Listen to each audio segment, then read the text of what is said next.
Hey Pool Chasers, the International Pool Spa and Patio Show is approaching us fast, which means our live podcast tour event is coming up that week as well. The event is Wednesday night, November 6th from 5 to 7 p.m. at the Convention Center. We're very excited to announce that we will be interviewing Kyle and Justin Peak of Peak Pools. If you do not know, they are on the DIY Network's hit show Pool Kings.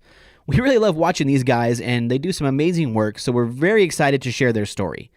We will also be hanging out afterwards to get to know you all better because we really enjoy hearing your stories as well.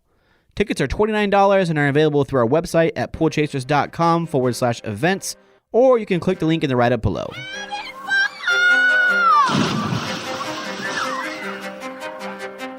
Welcome to your go-to podcast for the pool and spa industry. My name is Tyler Rasmussen. And my name is Greg Villafania. And this is the Pool Chasers Podcast. Thank you for joining us today in episode 68 of the Pool Chasers Podcast. As always, our mission is to help educate and inspire in the form of a podcast. You know, understanding a heater can be one of the most challenging things in our industry. It definitely was one of the most challenging aspects of it for us. That's why we wanted to sit down with the experts at Pentair to get a crash course on all things heaters. We had the opportunity to interview Zack Pickard, Matt Huntley, and Carlos Gomez at Pentair's North Carolina facility. We had a great time recording with these three, but one thing was very clear. They all have many years of experience in the industry, so they were able to drop a lot of knowledge on us. We learned a ton in this episode, and we hope you all can learn as much as we did. Well, that's enough of me talking, so let's jump into the episode. Thank you so much for having us here at Pentair, North Carolina. It's a real pleasure to be here. Can you guys introduce yourselves to us? Sure. I'm Zack Pickard. I am a product manager with Pentair. I've been with Pentair just about 12 years now. I'm the product manager for heaters, heat pumps, and lights. A lot of what my role is interfacing with customers, spending some time with salespeople, getting a real feel for how people use our products out there in the real world, bringing that information back into the office, working with our team of engineers and finance people, operations people to put together kind of business case, put together a whole project plan to develop new products, launch new products with our NPD, new product development people, try to make the best products we can for the pool industry. Right. So I'm kind of curious, and I was going to ask this before we got started on the episode, but you seem kind of young to be so knowledgeable about swimming pool heaters. What's your background? Were you in the pool industry prior to this? Well, it's funny you say something about my age. I just turned 40 on Friday. Just had a bunch of friends and family in this past weekend. So that was a real milestone for me. 12 years in with Pentair. I've had a couple different roles with Pentair. I've been a product manager for a couple different product lines in our pool industry. I also worked for a few years in our aquaculture business, running our small marketing department and product management department that we had there. Before that, I spent 7 years in the bicycle industry doing NPD, new product development there. So sourcing a lot of things from Asia and bringing them in, doing marketing, product development for bikes, but then now 12 years with Pentair. Oh, nice. Well, thank you so much for sharing that. I'm Sure. not really sure what to say to that now. I thought you were like younger than us. That's awesome. Thank you. My name's Matt Huntley, and I actually am older than I actually look. I was just about to ask you the same question, but I'll just let you guys. I'm sitting right next to baby face Zack here. My name's Matt Huntley. I'm the Northeast Regional Sales Manager for Pentair. I've been with Pentair for about 21 years. I came in with the Stayright acquisition back in 2004. Been in the industry for 25 years. Growing up, kind of tripped in the industry. I was actually a competitive swimmer from when I was 5 years old until I was 20. Had won a junior Olympic record in the region, which was kind of nice. But what I do, I've been the regional manager since 2002.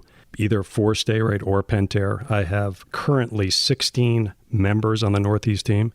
As of next week, it will be 17 that we have out there. And we have people that aren't just sales reps. We have 3 automation specialists. We have a warranty coordinator.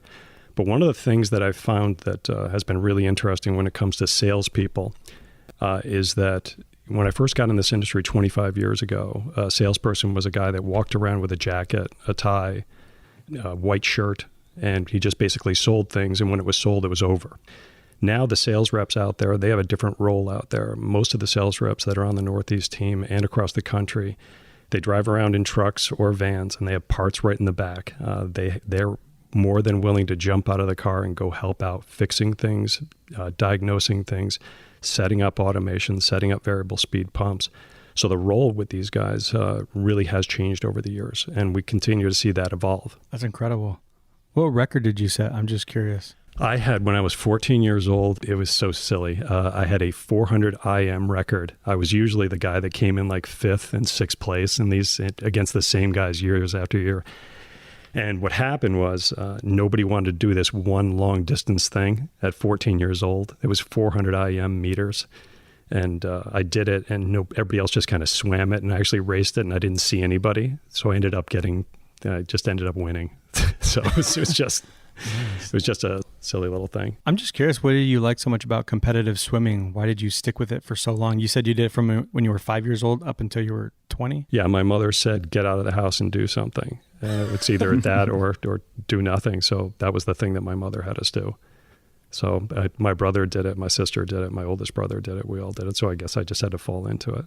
Right. Yeah. But it's not that easy though. There's a lot of other things you could have done. You could have rode your bike around town. That would have been much easier than swimming laps in a swimming pool. Well, without smartphones and the internet, there was a lot more time out there to do that kind of stuff. No, it was a big, for my parents, especially my mother, she was a school teacher. So in the summertime, we would go to swim meets. We'd do every morning at 6 o'clock in the morning, we'd have swim practice at 6 o'clock to 8 o'clock, and then the afternoons from 2 to 5 in the afternoon. Then I swam in college, but it was 5 years old to 20. It's a long time. It's a long time. Right. I can still swim.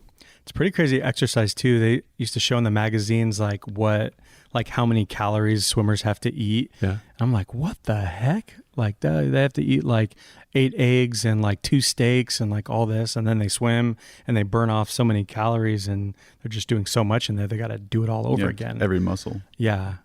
All right. Well, thank you so much for sharing that with us. Good morning. My name is Carlos Gomez. I've been with the industry since 1995 when I moved from New York. I started with PacFab. You guys heard about PacFab. In those days, I was in the operation side of the business. Then I moved to customer service, handle a lot the international customer service side, then the sales side until 2005. Then I moved into a sales side, and in 2013, I moved into the training team. So as of right now, I've been with the training team. This is where we can help our customers. The main role that I was moving to the training team is to help the Spanish community that is much into the pool business now. So I handle all the training and all the translation for the videos and the PowerPoint presentations to help them understand how the pool business is all about in the United States. Very good. And what were you doing before you got into working for PacFab? I was living in New York for 12 years. I moved from Honduras in 84. So I was in the logistics side of the business. Okay. It was completely different. It was a laundry company in actually Freeport, New York. And then I was into the logistics side of the business. Okay. And then how did you find your way into the pools? Family members. My brother moved to Sanford, North Carolina back in 85. So we used to come to North Carolina on vacations. And at that time, my ex-wife loved this place. And then we moved to North Carolina. And I've been with the company ever since. Oh, very good. So from laundry to forklift driver to swimming pools? I started into the operations side of the business as an injection molding operator. Oh. That's the way I started back in the days PacFab. So they gave me the opportunity to go into the logistics side. So I started the second shift for PacFab because at that time we only did from 6 to 2 in the morning. So I had the experience. So I started the second shift, which is from 2 o'clock in the afternoon until midnight. So we have trucks coming at night because our business was growing a lot. So, and then it turned into a 24-hour business. Okay. And then I moved into the customer service side of the business, then into sales, and nowadays with the training team, which is a pleasure for the last 6 years. Right. So you guys have all been in this for quite a while. What are some of the biggest changes that you've seen maybe in the last 5-10 years? One thing that I've noticed, and I've been here a lot less time than these guys, but still, just about 12 years. When I started, our new product development office was kind of in the corner of the factory. They'd walled off an area, kind of put some people together in cubicles, and didn't have a lot of resources. We had 1 or 2 3D printers and I don't know, maybe 10, 12 employees. And over the course of time, we grow and are able to justify putting more resources, more people behind it. And today we're in this, big multi-million-dollar R&D facility. We call it the Innovation Center here in Apex, North Carolina. We've been in here just about a year, really first-class facility. We've, filled it up with, I think we're up to about 50 staff members here. We have environmental chambers and all kinds of test facilities, a big pool out back, a motor dyno lab, all kinds of competitive testing analysis rooms. So we went from kind of an improvised office that didn't have quite enough people, and we were always kind of scrapping for resources, to now really we have everything we need and more. So it's a big change there on the MPD side. Right. So how come there's so much more innovation so quickly? It went from all of that to where it is now. Yeah, I think over the years as we've grown product lines, every product has a product life cycle, and some of our products had gotten a little further into their product life cycle, and the company recognizes the need to invest in innovation to keep up on the cutting edge of things from a technology standpoint, product performance standpoint. And so, that investment just finally came to fruition in this facility here and all the people and resources that are put behind it. Right. All right. So as you guys know, we're here to talk about heaters, which is always a big discussion. So before we jump into the details, maybe you could just explain to us and the listeners how a heater works exactly. Well, I'll take that one. I'm the heater product manager, so I'll just give you like the real high level concept to how a heater works. So of course, water is plumbed through the heat exchangers. We mix the gas into the air blower. And probably not a lot of people know that. The blower is not only inducing air into the combustion chamber, it's also where the gas is mixed in. So the gas and the air mixed in the blower, introduced into the combustion chamber where we have an igniter. So then we have a continuous flame that's kind of being blown down into the combustion chamber. And the heat exchanger fin tubes, which are, depending on the heater, either copper, nickel, or titanium, those tubes have water flowing through them, and the heat from the flame is passing by the tubes. And one of the first laws of thermodynamics is that heat moves from areas of higher concentration to lower concentration. So the flame is, of course, super hot. The water is not as hot, and so the heat moves through the heat exchanger into the water, where then it's circulated through the rest of the equipment and back to the pool. Oh, that's awesome. Thanks for explaining all that. So can you please talk about the Stayright acquisition and how it was a big step forward for the company and for the industry? So in 2004, I had been working for Stayright for 6 years, and Pentair acquired not only just Stayright Pool, but a lot of other divisions from Stayright also. And really the reason that Pentair wanted to acquire that company wasn't just so much for the heater, but it filled a lot of voids that Pentair didn't have in the commercial end and the filtration side, over in the agricultural, the food and beverage side, the heaters, and it really gave Pentair another avenue to go help the customers out there with another product line. Because keep in mind, we now have Pentair and Stayright, two totally different product lines. We have a heater that is the same but looks different. We have filters that are different. We have pumps that are different. We have a whole host of other things that are different that gives the consumer and the dealer another added benefit of having another line out there. And keep in mind, all of Pentair products, and this is new for 2020, it's actually starting October 1st, most of our pumps, all of our heaters, all of our filters, all of our controls, most of our sanitizers, all of our automation, all of our commercial goods are all going to be something called trade grade. And what trade grade is these products are not allowed on the internet. If they do somehow get on the internet, they're only going to have a 60-day warranty, and that's it, whether it's installed by professionals or not. And that's brand new for this year. Very good. Thank you. Well, speaking of those acquisitions, the MasterTemp and the Max-E-Therm are two of your most popular gas propane heaters. Can we talk about those a little bit more specifically in depth if you want to start kind of with the MasterTemp? Sure. Well, MasterTemp starts off, that has many more sizes than the Max-E-Therm does. The MasterTemp comes in a 400, a 350, a 300, a 250, a 200, and a 125. Little one, yeah. And then on top of that, we have heavy duty heaters that have copper nickel heat exchangers, which is a much more durable metal for the heat exchanger, but we do sacrifice some efficiency on that. We go from 84 down to 82% efficiency on those. On the Max-E-Therms, we have 400s, 333s, and 200s. Both of them are available in propane or natural, and they are convertible in field. And let's also not forget the ASME models for commercial applications. Some places require that you have ASME certification. So we make all of these heaters in a ASME variant that have a special inspection and a nameplate label on them to show that they've been ASME certified. And those come in natural only, but convertible in the field, correct? Yep. And what does that certification actually mean? It just means that the combustion chamber and the water loop where the water goes through has been pressure tested and verified that it meets ASME standards. It's just an engineering certification.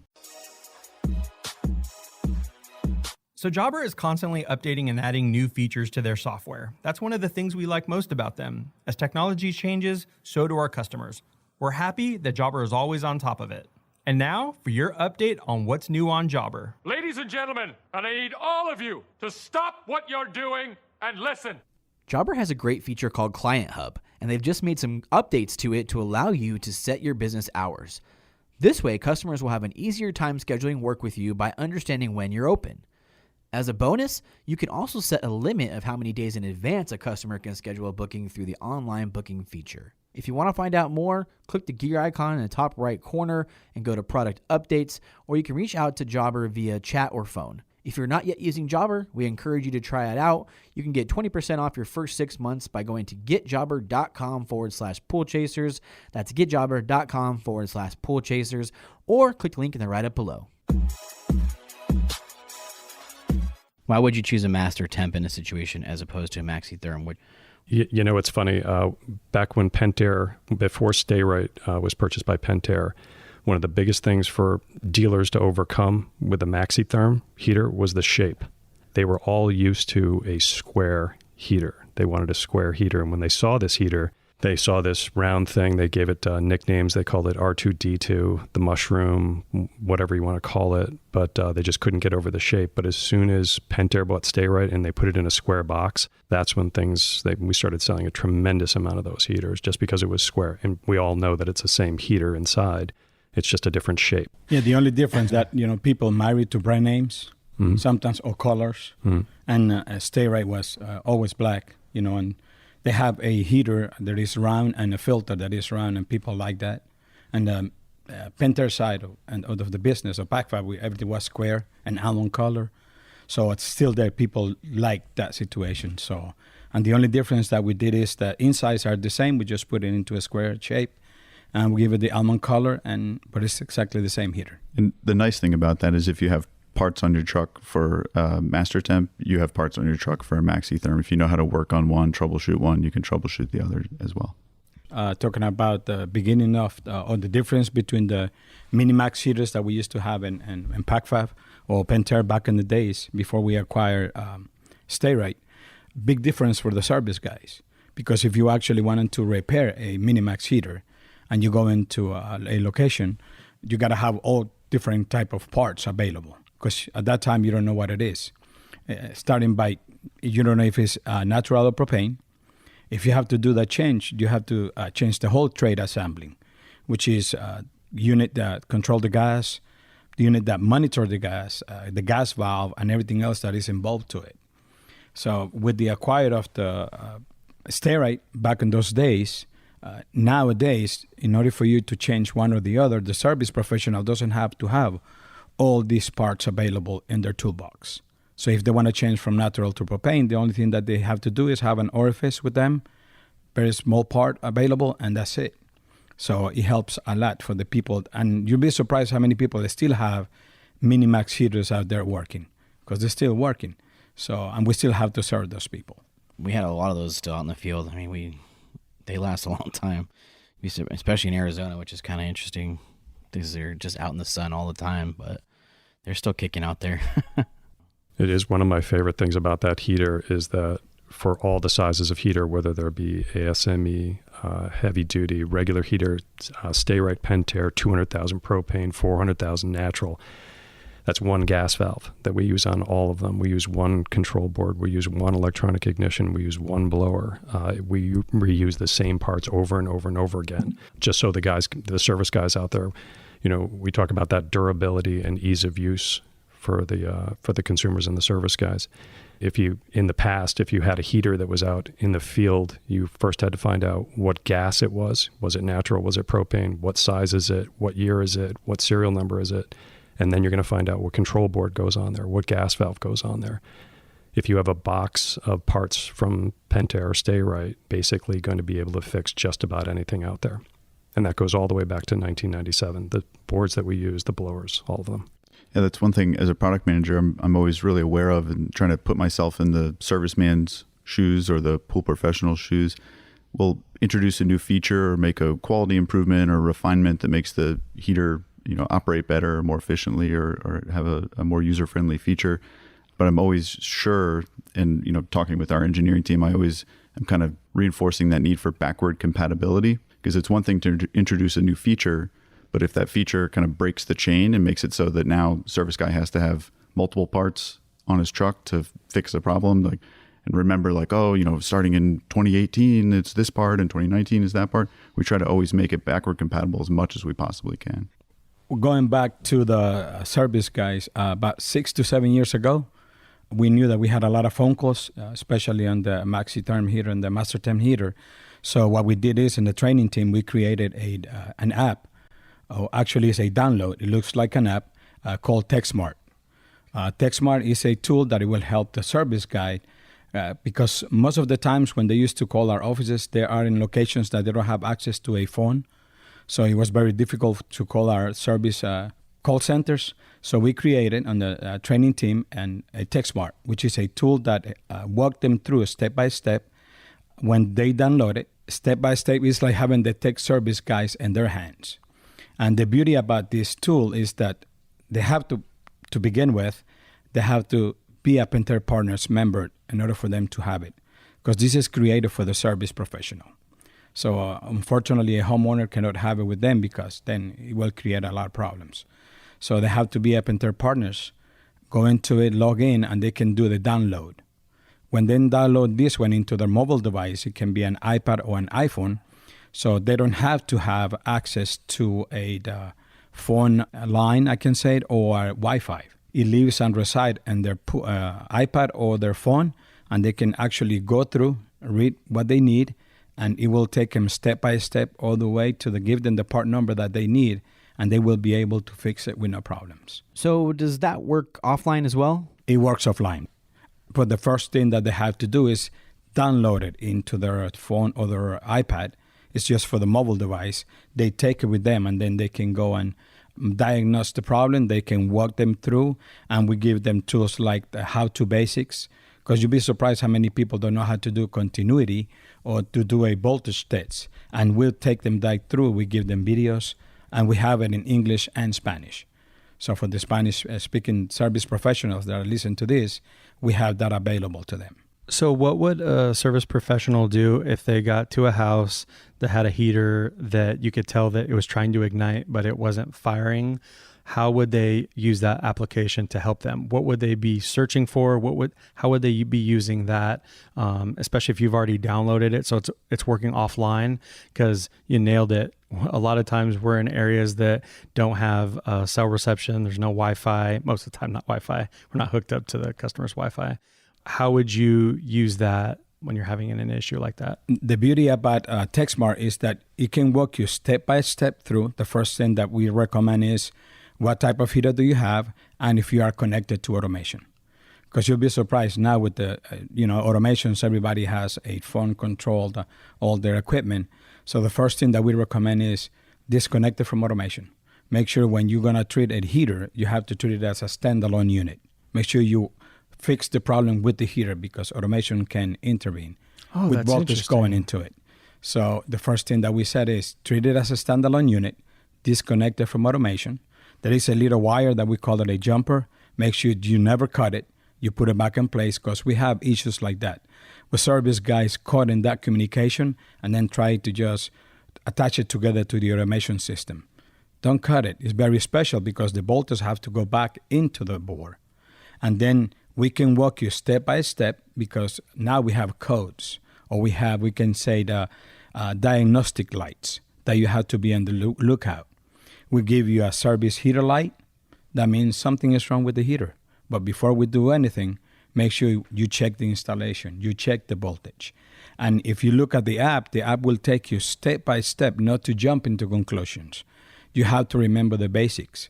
Because you'll be surprised a lot of the times when people do installation with heaters, sometimes it's just not the right voltage going into the heater, or the gas valve is off.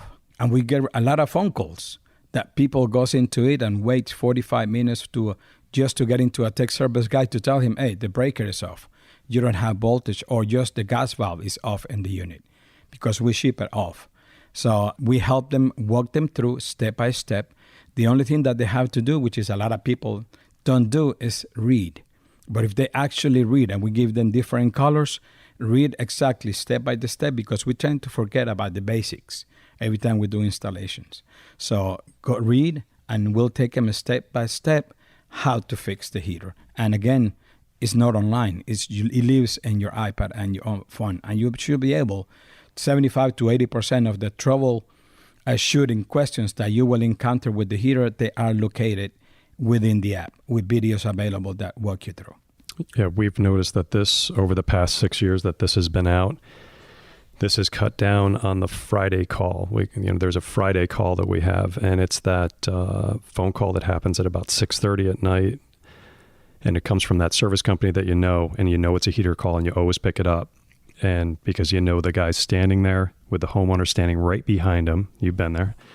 And he knows too well. He knows too, yeah. And the homeowner just wants the heater to work, and that service guy has no clue at that point what to do. He's just run out of options, so he just starts calling people, and TechSmart, and Carlos said it step by step. This takes you from, if you don't know how to do electricity, we're going to teach you how to do electricity on this little app, all the way down at the end of the app. And Carlos didn't say this, but this is the best part about it. At the end, if a part is required for replacement, it actually gives you the part and the part number. So you're ready to go. Call your distributor and just order the part and bring it on, or take the part out of hopefully the back of your truck and get that homeowner up and running on that Friday night. But our phone calls have cut down tremendously because of that. That's amazing. And I'd never used that. You ever use that? A couple of times? Well, you'd be surprised, because we do the training. I've been with the training team for the last 6 years.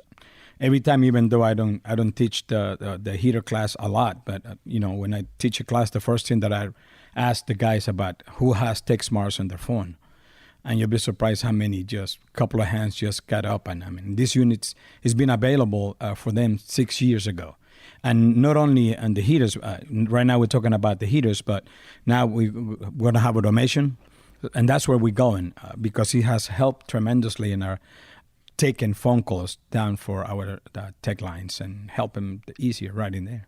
Yeah. Well, we're going to play with it while we're here, and we're going to put it on blast, because we think that is just amazing. You nailed it.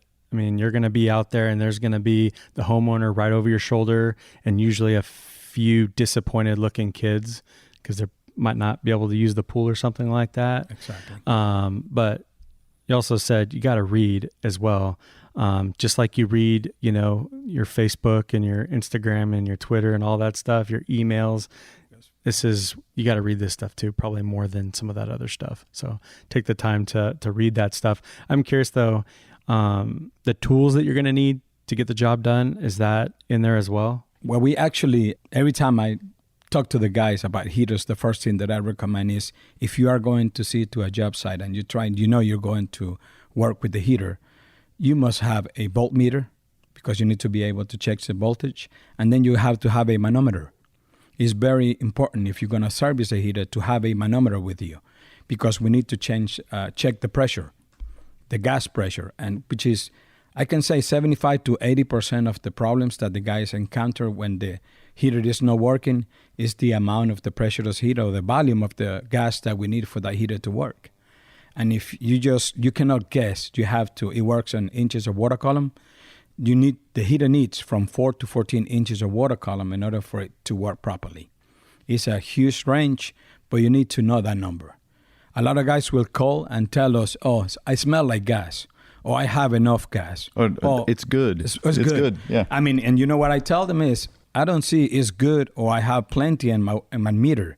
I need a number, because after that, if the heater has enough gas to work with, then we can go into the diagnostic of the electric problems. But if you don't have that gas, the amount of gas available, not only on the pressure side, but the volume based on the BTUs of the heaters, is very special. Right. There are two different gases, by the way, the propane and the natural gas. They're both plumbed differently. Natural gas will be coming off of a meter in the front of the house, back of the house. So there's going to be that gray box with all the big gas pipe going into it. And one of the big misconceptions on natural gas, only during new construction, because most of the heaters that we sell are 400,000 BTUs. Zach, we spoke earlier, 70% of our heaters are 400,000. By the way, the reason they buy 400,000 is it's the biggest one we make. It's 400,000. If we had a 500,000, I'm sure they'd buy a 500,000. If you go out to the front of that house and you see that meter, there's a little marking on it. There's a serial number and there's a model number. On the model number, there's going to be another sub number like K250L something. What that 250 in the middle of that number is the maximum amount of BTUs that meter will allow out. And it's always funny to us that they will forget to put a new meter in. And because if you don't put a new meter in, you're never going to get 400,000 BTUs out of a 250,000 meter. The heater just won't fire. So I think a lot of people don't understand that little teeny tiny heater that's 400,000. It's so small, but they heat their whole house with 250,000 BTUs. These gas heaters, they're big. They have to put out a lot of BTUs to get that big giant body of water to get up to a preferred temperature. LP, on the other hand, you're going to have a tank out back, either buried or above ground, and it's going to have a second two-stage regulator system, and that gas is going to have to be brought over to the heater. So two different ways to do it. And LP is propane, liquid propane.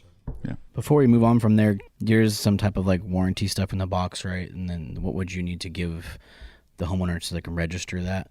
Inside the box, there's going to be a warranty card that you have to submit to get an extra warranty. Every one of our products is 60-day warranty unless professionally installed.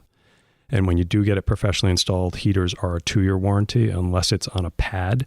And what we consider to be a pad would be a pump and 2 other products. And at that point, everything on the pad, we don't care how many Pentair products you have on there, pumps, filters, heaters, heat pumps, salt chlorine generation systems, automation systems, all of them will get a 3-year warranty at that point if professionally installed.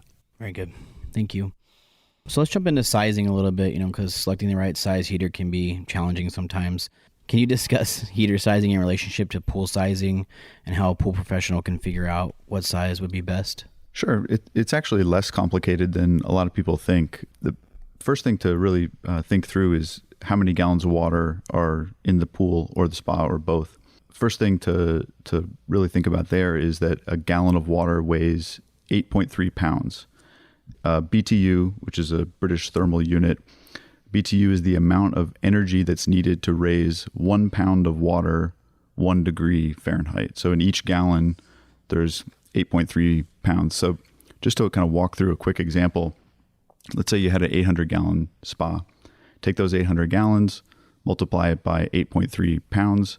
So now you're looking out at that spa, you have 6,640 pounds of water. That's how many pounds are there. So if you wanted to just raise that spa by 1 degree Fahrenheit, you would need 6,640 BTUs to raise it that 1 degree. So then you can think about, well, how many degrees do I want to raise it? So let's say you want to raise the temperature from 84 to 104. That's a 20 degree increase in water temperature. So at that point, take the 6,640 BTUs, multiply it by the 20 degrees that you want to raise the temperature, and you can tell that you need 132,800 total BTUs for an hour to raise the body of water by 20 degrees. So if you look at like our ETI heater, for example, our ETI 400 gas heater, that heater puts out 400,000 BTUs of heat and it's 96% efficient. So in this example, it could heat up that spa 20 degrees in just 21 minutes. So that's when you put a high BTU output heater, it's very efficient heater, and you have 800 gallons of water. You can do all of that work, put all of those BTUs into the water. The one thing I will say, since I'm walking through the example here and going through the math, this math doesn't account for losses to the air or losses to the heat actually being absorbed into the structure of the pool itself, but still pretty quick, easy math. You can just multiply, figure out the gallons of water, pounds of water, and how many BTUs you need to raise it 1 degree, 2 degrees, 3 degrees, however many degrees you're trying to raise the water. Figure out how much time that'll take, and then ask yourself, is that an amount of time I'm willing to wait? If speed is, time is of the essence, you really want to heat that spot fast, that's when you go for a 400,000 BTU heater. If you'd rather, have a less costly heater, but you're willing to wait a little longer, you could size the heater down from there. It's really all about size and time. Right. And is that what that 96% efficiency is because of maybe water loss? It's how efficient the heater is at burning gas and transferring the heat from that gas into the water. So whatever's lost is lost up the exhaust, just up into the air as waste. Okay. Lesser efficient heaters are losing more heat to the exhaust and putting less heat into the water. So the higher efficiency, you're buying a dollar's worth of gas or $100 worth of gas, and you're kind of asking yourself, well, how many pennies worth of heat do I want to put into the water? If you have a 96% efficient heater like our ETI 400, you're putting 96 pennies worth of heat into the water and just losing a few pennies up the exhaust. We talk about BTUs a lot here, from 125 to about 400, which is the max BTUs we have in the regular gas heaters. And people say, which heater you would recommend? Hey, I recommend to buy the 400,000 BTU heaters, because people, what they want is time. And people that has a pool or has a spa, they don't want to wait. I want to be able to go into my spa, the sooner the better. So I always recommend, why are you going to have a 250 BTU heaters when you can actually buy the 400,000 BTU that it will eliminate the time of wait in half? Because that's what it's all about. So the most popular heaters, I believe, that we sell is between 250 and the 400s. And a 400 does not cost twice as much as a 200. So it's hundreds of dollars as opposed to thousands.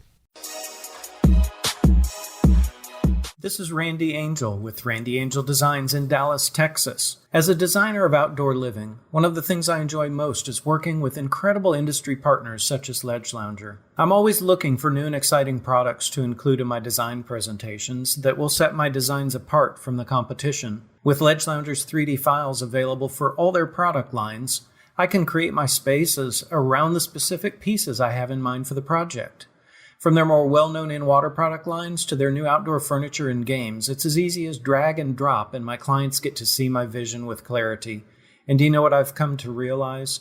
The more clearly I can present the vision, the more focused my clients are on completing the project as designed.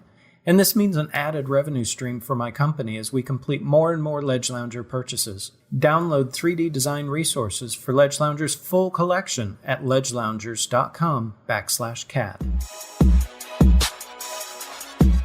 So what is the proper plumbing location for a heater?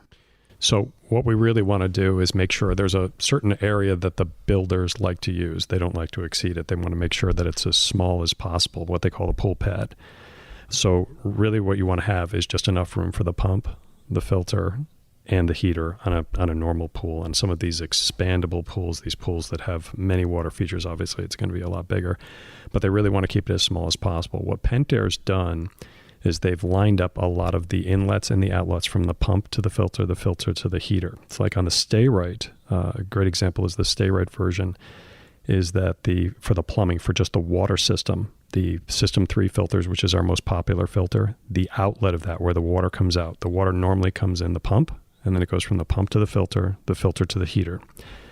The outlet on the filter goes it's the same level as the inlet of the heater. So you could actually plumb it with an 8-inch piece of Schedule 40 2-inch pipe. That's it. So it's very easy to do that. As for the gas plumbing, if it's natural gas, we have some very, very specific things that you have to do when it comes to gas plumbing. And Carlos was talking before about, do you have enough gas pressure? This is probably the most common mistake that a lot of people do. They won't put the proper size piping out there for gas. When we do go up to these 400,000 BTU heaters, we do need a larger gas supply. It's just not the meter that I was talking about before. If you're going 50 feet away, we need 1-inch cast iron hard pipe. If you're going farther than that, we really want you to move up to 1.5 or even 2-inch pipe. And which, if you're going even farther than that, we're going to need to chat with you for what you're really going to need out there. As for LP or propane, You can have the tank pretty much as far away as you want, as long as you have a twin-stage regulator system, which keeps a high-pressure system feeding that heater. And what a high-pressure system does is it doesn't matter if you have a full tank or a half a tank, you're going to have the same pressure going inside the heater. So that's that part. Other than that, it's just electrical at that point. So just feed it 40 gallons of water on a 400, 30 gallons of water on a 30, or 20 gallons a minute for a 200, and you should be ready to go. And one thing I'll add to what Matt just said is that as far as chlorinators go, whether it's a salt chlorine generator or an erosion feeder, that should always be the last thing in the equipment pad before the water goes back to the pool. You don't want to introduce chlorine before your heater, because then that heater is seeing harsher, more chemically laden water than it really needs to. So pump, filter, heater, chlorinator the last thing before the water goes back to the pool. And we also recommend check valves between chlorinators and heaters. So when the system turns off, you're not getting the chlorinator draining back and just leaving highly chlorinated water just sitting in the heater. It can hurt the heat exchangers if it does that for a long time. That happens a lot in Arizona because they don't do the bypass, and we go through a lot of heat exchangers. Yeah, it's like constantly going back to water balance, because that's the number one thing. They affect the heat exchangers. They copper, and then they get calcified very easy. So we always recommend to have filter water to go to the heaters, and make sure you have a chemical check valve between the heater and the chlorinator at the end, because when you stop the pump, that water goes back and stays into the heat exchanger. And I have seen heat exchangers in less than a month completely gone, that the calcification will eat it right away because of the same issues. So if you don't have a salt chlorine generator, a very common way to introduce chlorine into the pool is to use pucks in the skimmer. If you have a heater, do not put pucks in the skimmer or those chlorine tablets into the skimmer. Basically what you're doing is every time the pump turns on, you are sending a very large charge of chlorine right into your heater, which is extremely corrosive. So we don't want to do that. Have a feeder floating around the pool. That's much better. It's not optimal, but it's much better than putting them right inside the skimmer. You can have chlorine feeders, or even an offline feeder would even be better than that. Right, you heard it here, folks. Don't do it. Don't do it. We still see people doing it. You were talking about salt. What kind of impact does a salt pool have on a heater? Does it have any is it better than chlorine, or? I wouldn't say better or worse. One thing that I would say with regard to salt chlorine generators is it's important that you keep an eye on your pH. If you maintain the water chemistry parameters that are outlined in the manual, you most of the time won't have a problem with the heater. So just keep an eye on that pH. Cool. Thank you. So the heater bypass is talked about a lot throughout the industry. Can you explain, what it is and why it's so important? Well, we do recommend a bypass. It's not completely required. It's kind of funny because there's been a lot of talk in the industry about how heater bypass can be a big energy saver as far as decreasing the total dynamic head in the system, or friction loss when water's flowing through pipes. It has friction resistance, and that's known as TDH, or total dynamic head. So some folks say like, oh, you have to use a heater bypass if you want to have energy savings. It's actually not completely true. If you bypass a heater, TDH will go down, but unless you're using a variable flow pump, which automatically decreases its speed when TDH drops, you really don't save that much energy. What a bypass will do is, since you're just exposing the heat exchangers to less gallons of water cumulatively over time, you can increase the life of the heat exchanger because you're not exposing it to as much chemicals or corrosive water. And that's like a whole nother thing is, what kind of pump are you using on these heaters? Like, are you using the variable speed correctly? Do you still use a single speed pump? I mean, what kind of impact does using, selecting a pump for a heater? Well, the advent of a variable speed pump really kind of helped us out a lot. These heaters don't really need a lot of water. As I said before, 400,000 BTU only really requires 40 gallons a minute. And we've always really just preached slow down the water with these variable speed pumps. It's funny, you take a look at the evolution of pumps in this industry. It started out a long time ago with a 3/4 horse pump, which absolutely was perfectly fine. And then all of a sudden, everybody started getting into this marketing situation where they said, I'm going to put a 1.5 on, I'm going to put a 2 on, I'm going to put a 3 on for your filtration. And it really just hurt the equipment and really caused the consumer to have to spend more money for their pool because the electricity usage was crazy. But with the variable speed, when we only needed 40 gallons a minute, you could set these pumps at a point where the heater would fire, and you could let it run on a much lower RPM, much lower energy. So it would just actually fire it only when it needed. And if it didn't fire, you could just toggle it right up. Now, one of the newer pumps that we have right now is called the VSF, and you can actually set that for a specific gallonage. So on the VSF, if it's 40 gallons a minute for a 400, you set that pump for 45 gallons a minute. And what that pump does, and it's kind of interesting how it does it, unlike the regular variable speeds, the variable speed and flow will actually adjust if there's some back pressure on the system and it senses that it's not flowing 45 gallons a minute. It will actually start to ramp the pump up, so the heater will always be able to be fired. So that's like cruise control. So in your car, if you set cruise control for 65 miles an hour and you come to a hill, you'll see that the engine speed increases, so you stay locked on that target speed. It's the same thing with our variable flow pumps, where you set it for a flow rate, and if your filter is really clean and your heater is bypassed, the pump will be running lower and slower, saving you electricity. It even runs more quietly when it's running more low and slow. And then over the course of a filter cycle or filtration cycle, filter gets dirtier, total dynamic head goes up, and you'll hear the pump actually speeding up over the course of a few weeks until you look at your pressure gauge and say, you know what, it's time to clean my filter. As soon as you clean it, the pump slows back down and saves you a lot of energy. Yeah, I think when we started installing those and setting them to flow on the pools that we had heaters, that made a huge difference, because as time, when the filters would get dirtier, if you set it at a low RPM, then the heaters aren't going to fire. It wouldn't satisfy the pressure switch. Right. So, that was a lot of the calls we would get would be because the filter was getting dirty. We had them all set on a 6-month schedule, sometimes 4 months if there are a lot of, trees around. But, that was a big difference on those flows, because then you could know it would continue to try to fire that heater. It solved a lot of those nonsense calls that, what you're getting. So that's cool. And I feel like a lot of things changed too, because people sometimes put their equipment so far in the backyard that's nowhere near the pool that you have that loss, where now your plumbing is like an extended 100 feet or something, where the equipment that is like even closer to the pool, things are happening much, much faster because there's not so much, the water's not having to travel so far anymore. I think that kind of speaks to the trend towards 2.5 and 3-inch plumbing, and really thinking through how plumbing practices and using sweep elbows and, eliminating unnecessary loops and things really can play into energy savings over time. A well-plumbed pool can be an efficient pool. Yes, most definitely. So how important is the water chemistry? What we would normally ask a consumer is to take reasonable care of the water chemistry inside the pool. This is going to protect the investment that they made inside the heater, because what they really demand is consistent performance of that heater. And to ensure that, the water chemistry is really paramount for what in relation to that performance. So the three things that we really look for in the backyard inside that water is chlorine level, pH, and total alkalinity.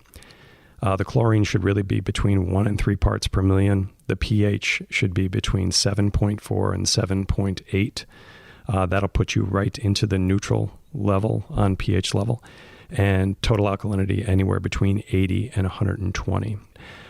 One of the other things that we've noticed over time is phosphates getting in the water. And what phosphates are, they are added to municipal water systems, and they're meant to coat the pipes, the older pipes that are out there, to stop them from corroding. And what's happening is it's getting inside the pools because of the source water. And when it gets inside the source water, it gets in the pools. And of course, it gets inside our copper pipes, and it starts to coat those, which creates issues for us. So once again, that's something that any one of your service professionals should be able to check for. Thank you. When a service professional finds that a client's heater needs to be replaced, what's the best way to relay that to the client? And, if it needs to be replaced, what's the best way to kind of get that sale? Well, the first thing that really has to happen is that the service professional has to have confidence in the product that he's selling. One thing that we do realize here at Pentair is that we have to give that service professional the backing and the support of everything that we have, and put the highest quality product out there that we can. And then at that point, it's not that difficult to sell a product to a consumer. The reason we put that those quality issues out there and we put the quality into the heaters is that it's not our name so much on that pool as it is the service professional. It is the builder that actually has that pool. When somebody asks who built that pool, it's ABC Pools. It's not Pentair out there. It's ABC's pool heater they have to fix that. So we want to make sure that we put the highest quality product out there. And with the performance of that heater, it's also a question of cost. We are not the cheapest product out there. We're certainly not the most expensive product out there, but there has to be a performance level on that also. I can add one thing to that too. One of our sales guys, Mike McVan, who's part of Matt's team, he mentioned something to me one time and I thought it really resonated as advice to the service pro. That is, start with the premium efficiency, high-end heater and talk from there. And don't be afraid of bringing up the ETI 400 high efficiency. Yes, it costs more, but Mike says don't spend your customers' money for them. Don't assume that they're going to want the cheapest thing possible. It's okay to start, walk them through the features, walk them through the benefits, walk them through the costs. And if they wave it off and want to step down, then you can land the sale there too.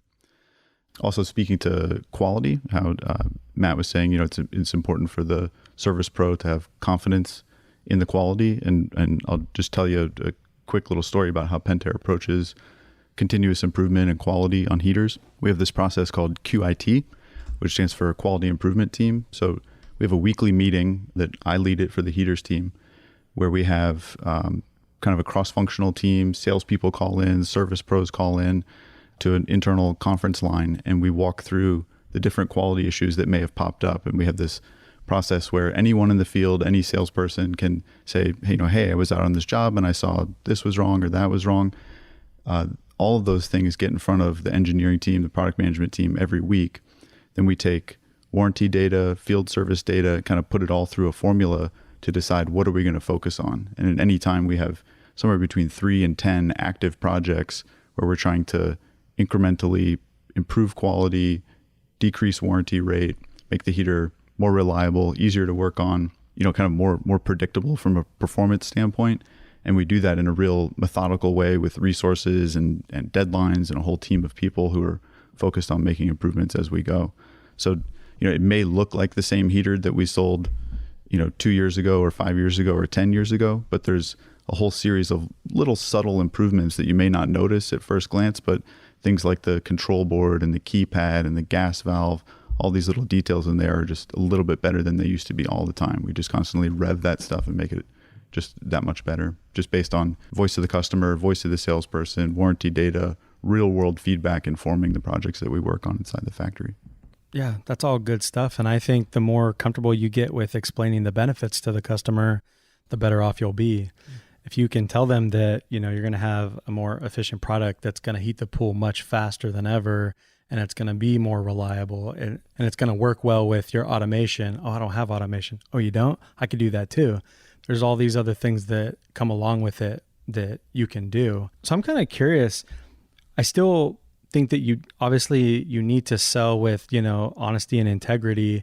What does that checklist look like? If you're in a backyard and you see a heater, maybe it's, really old. I mean, what does that checklist look like to a service professional before even going into selling a new heater? Because it's not, and I'll admit it, I've sold something to somebody because I didn't really know what it was. I just knew it was old and I didn't know how it worked, and they were down to buy a new heater. That was a long time ago. I wouldn't necessarily do it that way anymore, but it's all about, us being honest and how we would do things different. Because I think the long game too is if you tell them that, hey, I could probably find this part. It's not going to be the easiest to find, but I can find it. But I will tell you that you are looking to have this replaced, because that's just one thing. Something else is going to go out and I'm not sure I'm going to be able to find that. But maybe you guys could just walk through just a couple steps. I mean, why would you need to buy a new heater? Don't they last forever? They do not last forever.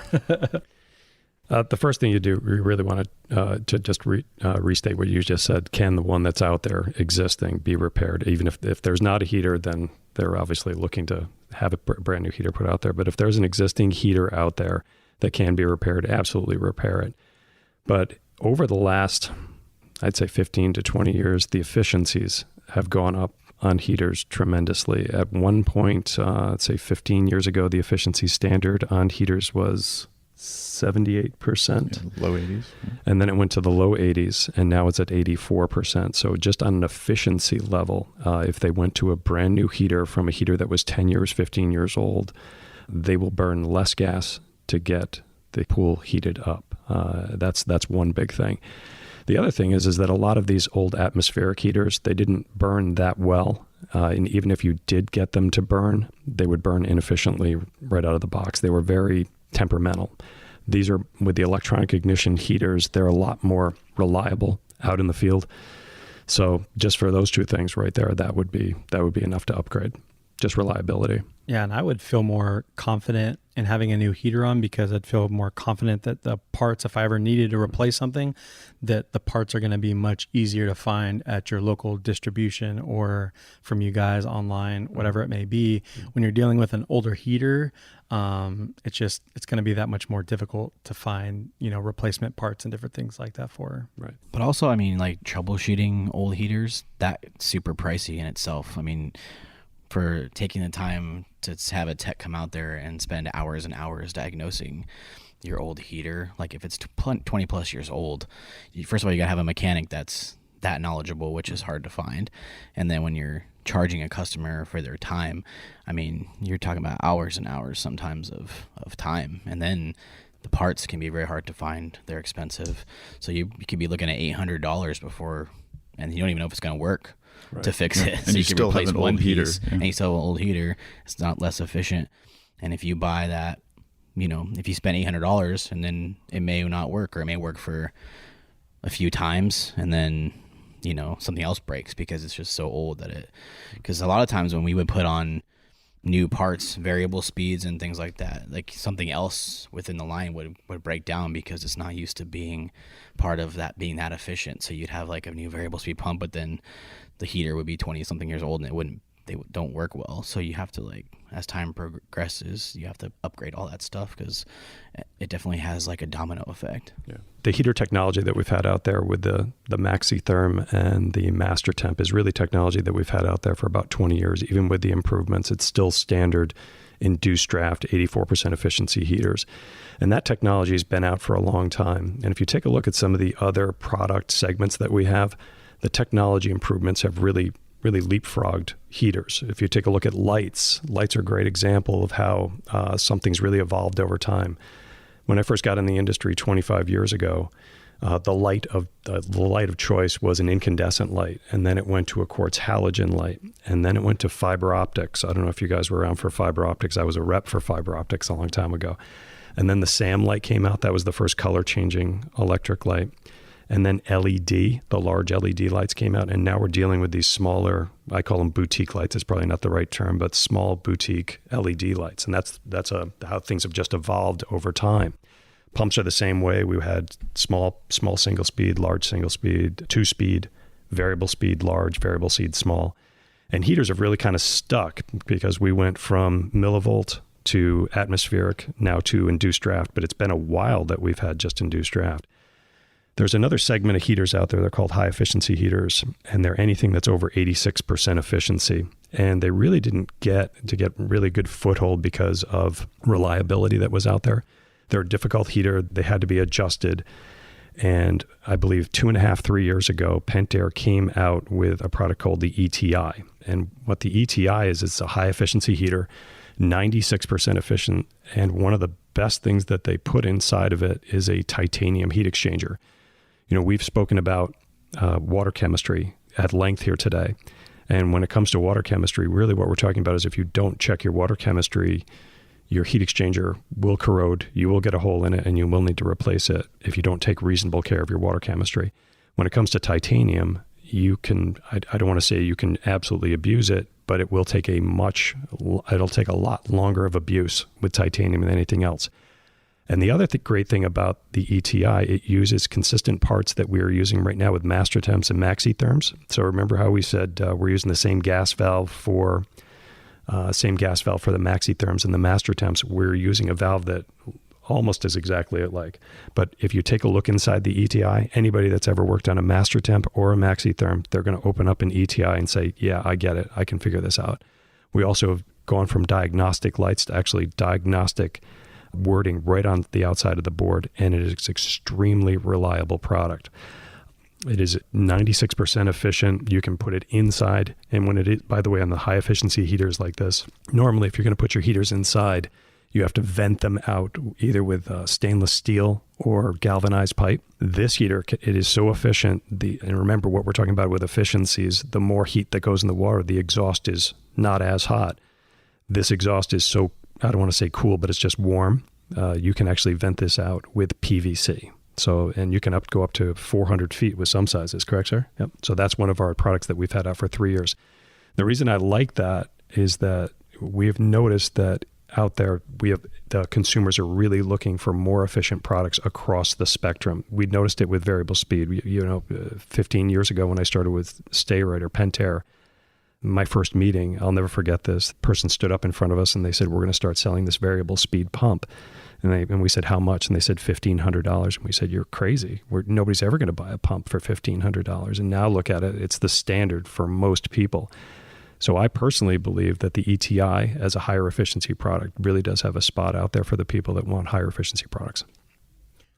And does that get to the same temperatures as the traditional? You can get it right up to the 104 mark, but you will get there much faster using less gas. Nice. So it's like the Tesla of heaters? You can call it that, sure. Very cool. Thank you so much. Yeah, remember that efficiency from 84 to 96%, instead of going into the air, it goes back into the pool. And he was talking about and mentioning that 3 years ago we came out with the ETI heater, and that technology for the codes or diagnostic lights that we called it when you repair for the service guys, we brought that technology to the new boards for the regular heaters for the MaxETherm and the MasterTemp. So now the service guys doesn't really have to go. If they have the R14 version that we called it, all that is included to our regular heaters now. So they don't have to open it up or take the screws and look on the back of the board. And the display, we actually give them the code so they know what to look for and one of the sensors to change. So we brought that technology to our heaters too. So it works great for the service guys. So in our QIT team, we have this whole team of people who are focused on always making a continuous improvement to improve quality or improve features or performance. And one of the things that we pursued last year, and now all the heaters, all the MasterTemps that we make are rodent resistant. We had heard from customers that it's common to get a service call, go out, open up a heater, and you find that rats or mice have made a nest inside, and that's because it's warm and dry in there. And why wouldn't a rat want to climb in someplace where they could be sheltered like that? So what we did was we made a big investment in new tooling for the base panel and side panels and a cover around the exhaust and around the manifold to make it so we close up all those gaps to where a rat or a mouse can get inside and live inside the heater. We've improved the rodent resistance of the heater to help eliminate that problem and make it a better product. On the MasterTemp? On MasterTemp, yeah.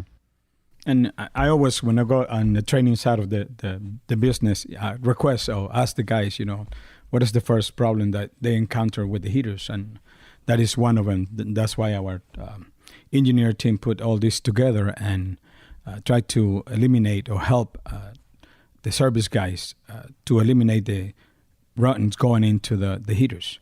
But that is caused because of maybe they have an old heater that customers is not, the efficiency is maintaining that room with a nice temperature for them to live around. So there is ways always to protect it, but that's why our engineer department is working into it and try to make it as best as possible. And what are some of the indicators that a rodent has gotten into the heater? Well, the first thing that they do, as you know, we have cables, wire harness going into it. When they go into it and start service the heater, they have lights going into, like the AFS is not working, which is the airflow switch. And most of it is that the rodents go in and eat the cables. So there is no communication, there is no continuity going into it. And they love those color cables, because that's the first thing they look for. The little pipes that go inside the units, because we have plastic pipes and they eat them all the way. So the airflow switch has to have that pipe really close in order for it to close the switch. And that's what they go for. They eat all the cables and all the switches that we have around. Is it a good idea or a bad idea to put a mouse trap inside a heater? Well, there is no way a mousetrap will work not in the inside. heater. Don't put anything inside. Yeah, don't put anything inside. but Just maybe- mess around, people. Don't do that. Maybe Yeah. near it. The ETI is also rodent proof. It actually is more rodent proof than even the other heaters because we've lifted up all the access areas. We've shortened and cut into the areas that a mouse could get into. By the way, we've done studies on this. A 1/4 inch square is what a mouse can get into. Anything less than that, they can't. But we've made all the openings smaller than that. Everything that has to have an opening has a plug or a grommet around it. All the electronics are free floating off of the top of the heater, so there's no area for a mouse to even make a nest, even if they go in there, unless they want to make it in the bottom and there's nothing down there. So, a very durable product. Very cool. I think it's cool that you guys are aware of that and want to touch base on that because I know it's a big discussion around the industry. So, thanks for sharing all that. I'm curious because you were talking about the questions you get asked the most when at these training seminars and things like that. What are some of the most, maybe like the top 3-5 frequently asked questions that you get calls about or just things that are talked about at the training sessions? Actually, what we do in our training season is, even though we go to different cities every week during the slow season that we can call it, there is the winter time, we send a survey to all the people that participate. We can have from 40 up to 425 people a week in these training seminars, which is 6,000 to 7,000 people that we actually talk to. We send a survey, and we actually, when we get those surveys from them, which is maybe 75 to 80% that we get in response, we take all these questions that we have or problems that they go through, and that's why we created the TechSmart. This way we can concentrate on what they're looking for and how we, as a training team, be able to help them. We actually have issues with questions in the past that they say we need more hands-on. So we bring 8 to 10 heaters to all our training seminars so they can actually work on the heaters. We open them up. We have our bolt meter in every toolkit, and we put 4 to 5 people per heater. This way they can actually look at it. Because you'll be surprised how many service guys go into the unit and they haven't seen one of our safeties, sensors, or HLS limits, that they can look at it and check continuity, check voltage. So we get the rotten questions, installations, which is the first thing that we actually recommend. You need to be able to check bolt going into the units, can be 110 or 220, and the gas pressure. I mean, you must have a manometer to check what is the difference between a gas coming into the unit, static pressure that we can call it, and then the working pressure that the gas valve needs to open and maintain the heater working based on their BTU.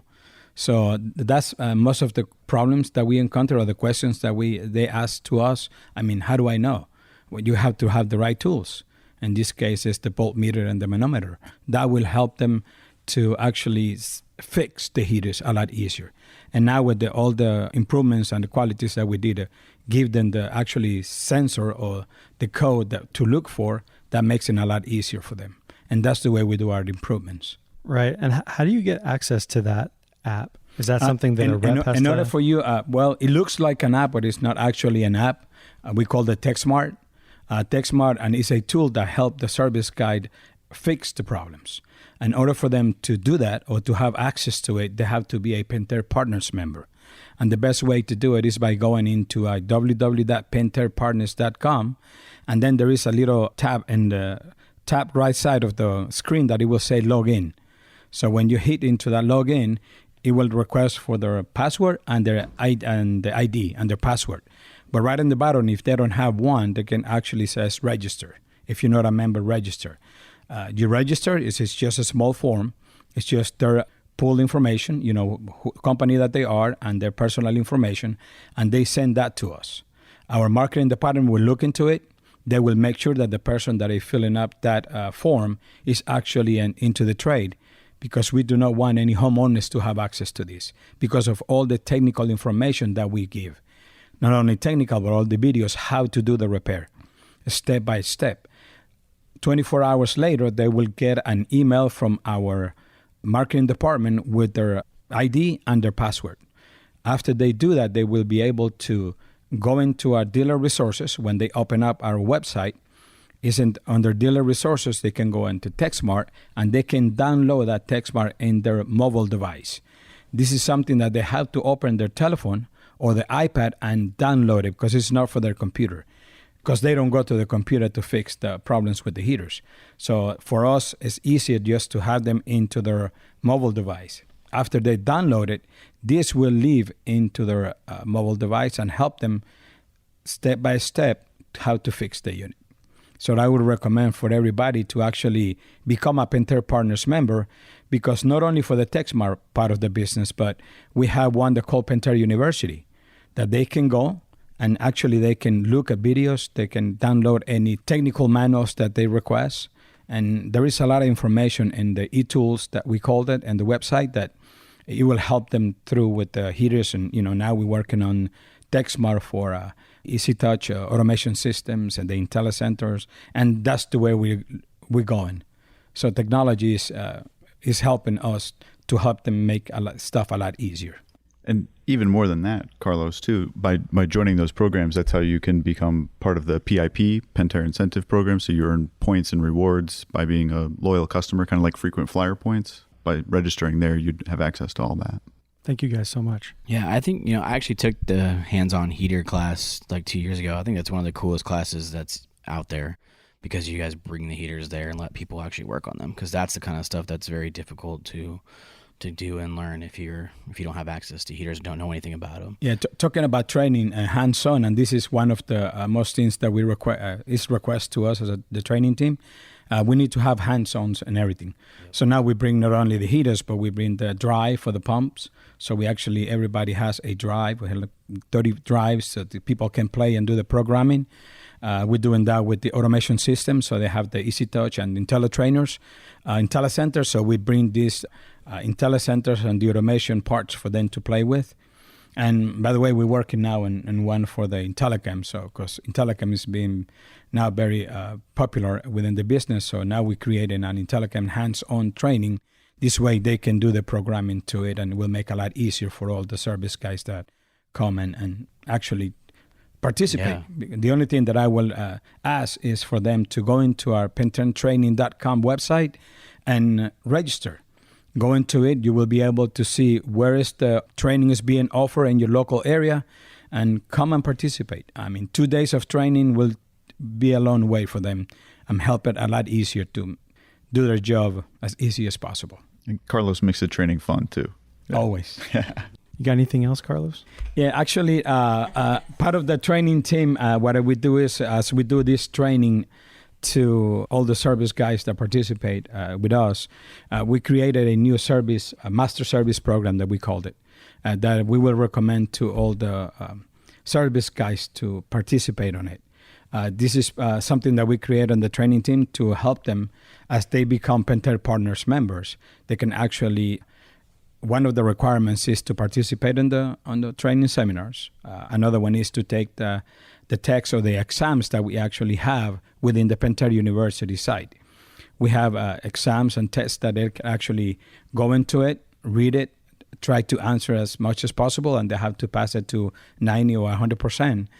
That's one of the requirements that we have created for them to be able to, we know that they're going to be up to date on all our programs and how to service our customers better. And then we give them rewards. And based on that, we have like a gold, platinum, and diamond.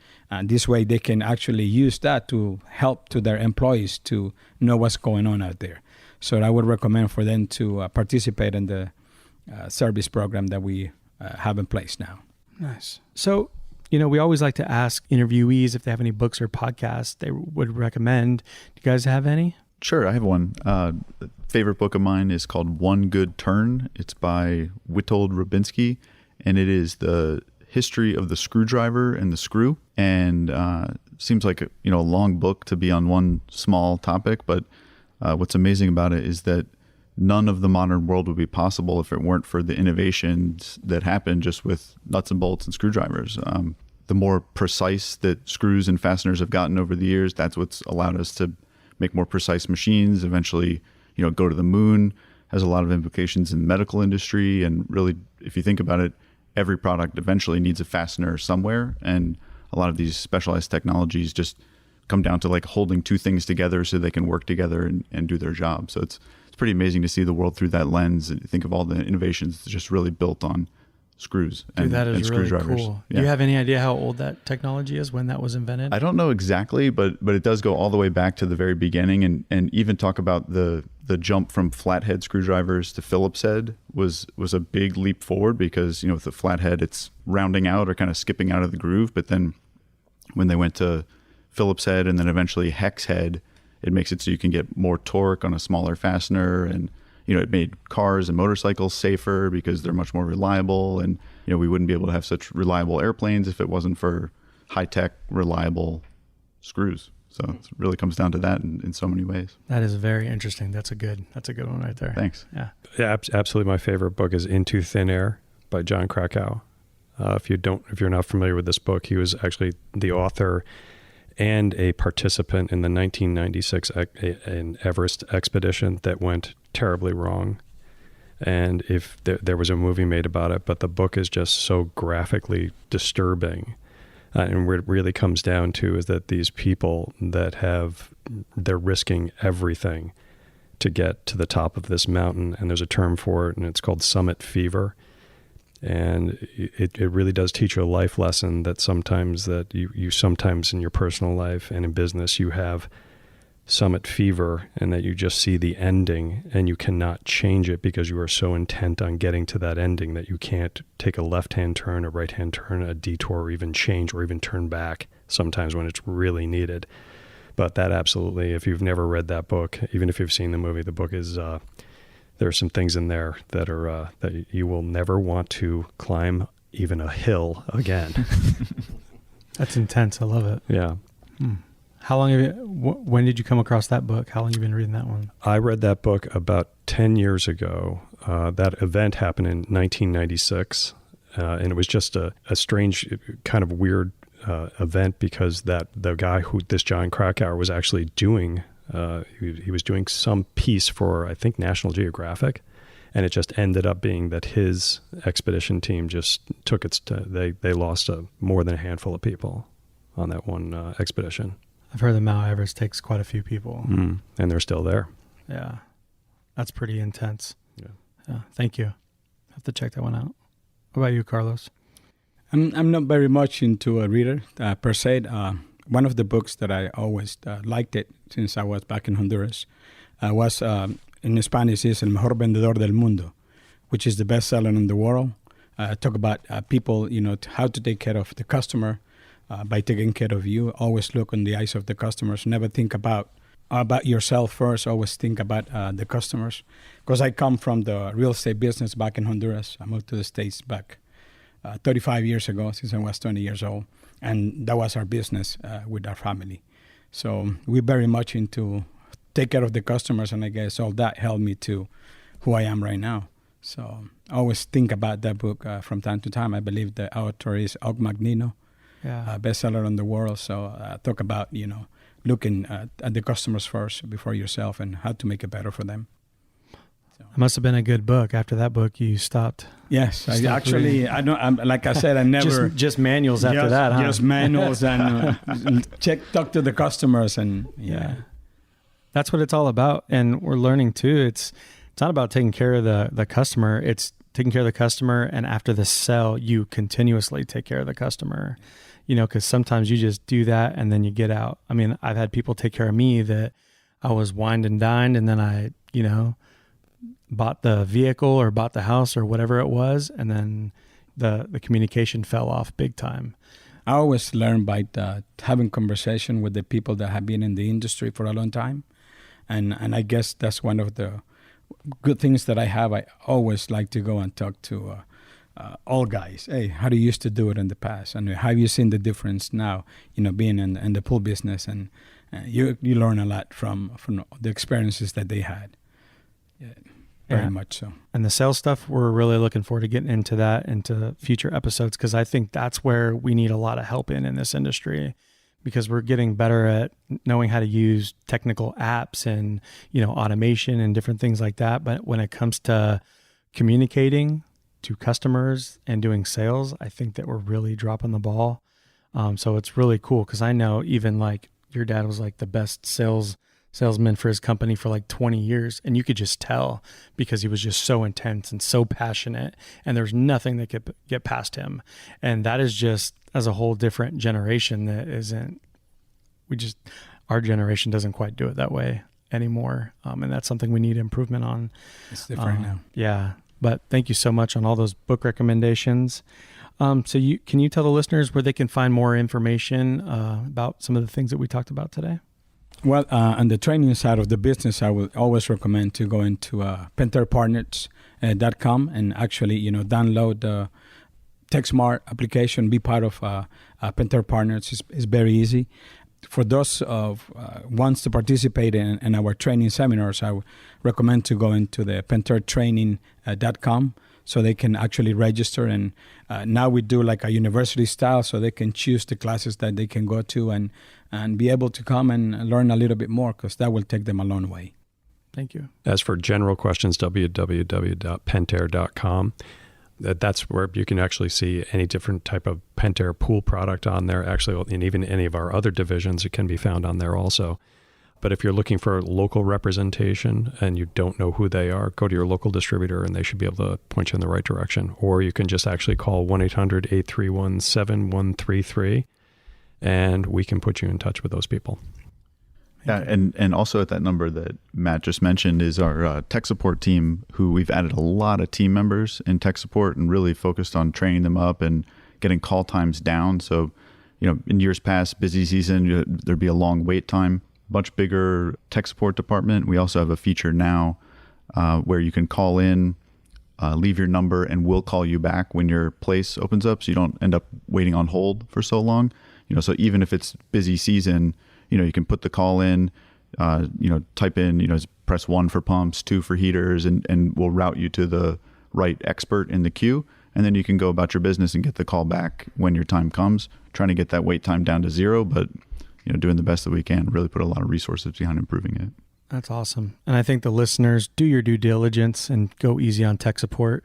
I think sometimes they don't realize how difficult that can be. You know how hard it is for you being right in front of equipment and you can't figure it out. Imagine being on the telephone trying to figure something out. And like you said, that you're trying to train these people up. I think this goes to say for anybody that's trying to, build up their tech support department, is that it's going to take time. Maybe you can help them out by just being patient, making sure that you're asking the right questions. You got the part numbers, you're doing your part, within all of that. But those are all really good resources. Thank you.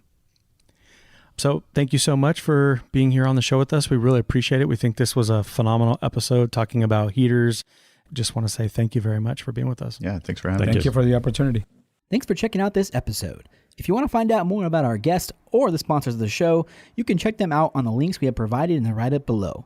We have also provided links to our social media platforms, so please follow us on Instagram, Facebook, Twitter, and YouTube. Our tag is Pool Chasers. If the podcast has brought you any value, please do what you can to support us through our Patreon page by going to patreon.com/poolchasers. And don't forget to subscribe to the podcast to be updated each time a new episode is released. One last thing. If you're not yet in our Facebook group, join it today to be surrounded by like-minded individuals who are all trying to better the industry. Thank you all for the support. We appreciate your time and your ear. See you out there, Pool Chasers.